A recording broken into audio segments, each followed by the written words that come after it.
there's certain things that are just so fun to be like, what if? And when you look at a lot of stuff in LL, there's a lot of like what if things that are really interesting. Like, what if a big whale comes and just shoves down the pulse price 40%, liquidates everything?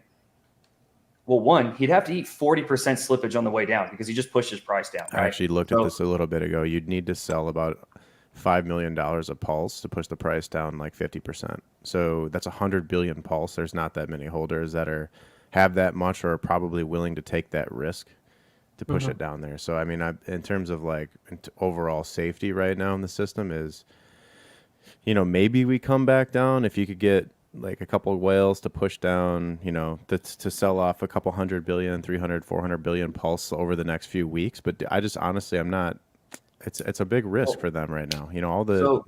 And then you have to look at why, like for what, right? So exactly. Everyone thinks it's because they're going to like can capture these vaults. If you go look, the stability pool has how much is in the stability pool right this second?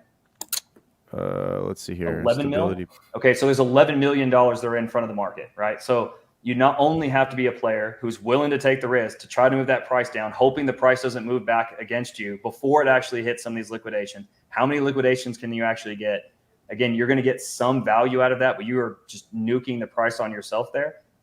And again, those liquidations aren't going to go cascade and push the price lower. They're going to go hit the stability pool. So, I mean, chances are, if you're going to make a play like that and you're a big enough player, you're pushing it down. But then to make the money, then you're going to flip and you're going to push it back up. Because if you have 100 billion pulse, let's say you have 200 or 300 or 400 billion pulse. It's not one of those situations where it's your whole stack and you're going to try to just dump and do this strategic. But so, I've been pretty bullish on the situation, the circumstances, and I've been pretty firm that the lows are in on pulse, and it's so capturing. What's exciting to me right now is capturing the vaults at the best price. So, because if you think about it, we're looking at the pulse price chart here.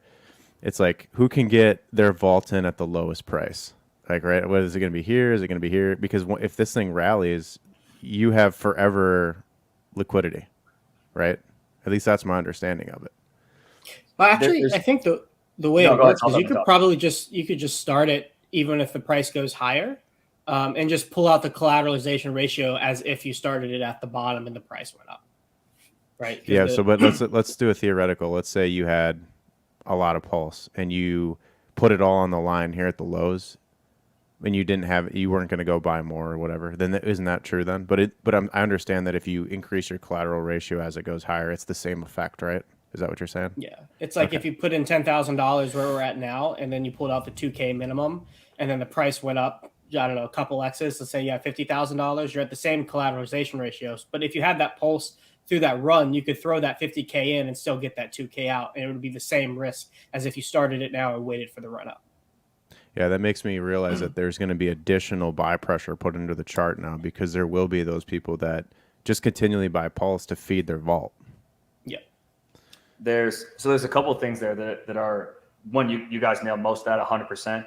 The other is sometimes, now again, vaults aren't static, right? Like we've talked about that other player there who's moved his percentage around a dozen times and keeps freaking out Twitter.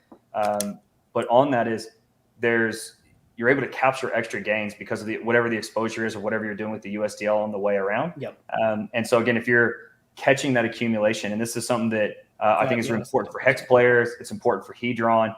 Anything where your yield is denominated in something else that's risk on, the yield that you actually end up realizing isn't just what was the yield, but also when you chose to do that, right? So like if you're picking up a 10, 15% yield in PLS right now, okay, well, if you sell it right the second, you're going to take that yield.